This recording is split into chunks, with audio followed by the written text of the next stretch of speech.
Okay, so the Dodger Stadium question. The first thing that would be helpful to do is to map out what is happening after each of these outs and to do so with reference to each inning. Now we know that in each inning there are 6 total outs that occur. 3 for the home team, 3 for the visiting team. Now what we are told is that after the first out, 100 total fans leave, but then after the second out, 50 more leave than had left the previous out. So 150 total. We had 50 to the 100, 150 total leaving just after the second out. That leads us to a grand sum of 250. After the third out, 50 more get up in addition to what had left previously. So that means 200 people are getting up after that third out in the top of the seventh and leaving. If you sum all 3 of those together, that gives you 450.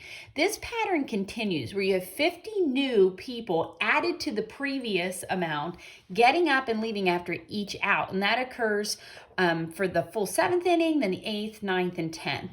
Since every time this is going up by 50, that's an arithmetic sequence because there's a common difference between each successive term.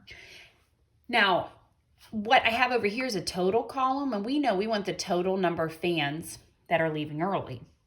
So if we continue to map this out until we got to so many outs that would qualify as leaving early, whatever number would be over here at the end, that would be the answer. So if we wanted to know the number of fans that left early at the bottom of the 7th, when the 7th inning was over, for instance, that would be 1,350. Why am I saying this?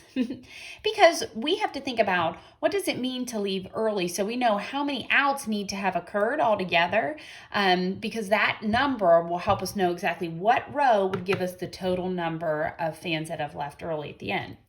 Well, for the game to be over, you have to have 6 outs occurring for the 7th, 8th, 9th, and 10th. That's 24 outs. The game is over then. They want to know how many fans leave early. Well, the number of fans that would leave early would be those that left after 23 outs, just 1 out less. We know this is arithmetic, as I had mentioned, and you could go ahead and you could keep doing what I'm doing 17 more times until you get to that row 23 and you have your total over here. But that's a lot of arithmetic, and you don't have to do it that way simply because you've had enough math where you've been exposed to formulas for arithmetic sequences that could come in handy.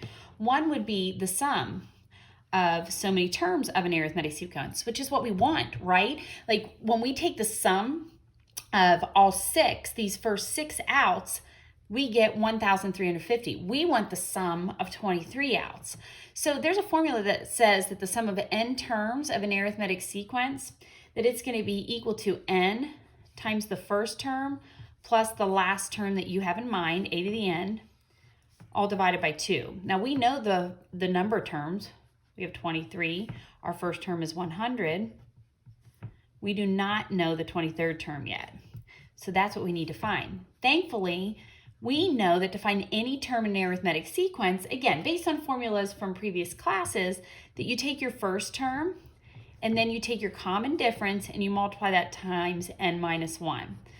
So we know our first term again, it's 100. We know that the common difference between each of these successive terms regarding the amount leaving after each inning is 50.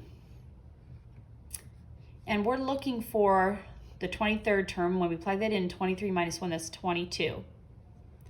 So when we multiply and add that all together, we get a total of 1,200. That would be the amount that are leaving right after that 23rd out. So that's just the amount that get up and leave then. But we need to know the total number of fans that are left early. So that would be the sum of all of those fans for 23 innings. So that'll be 23 times 100 plus the 1,200, all divided by 2.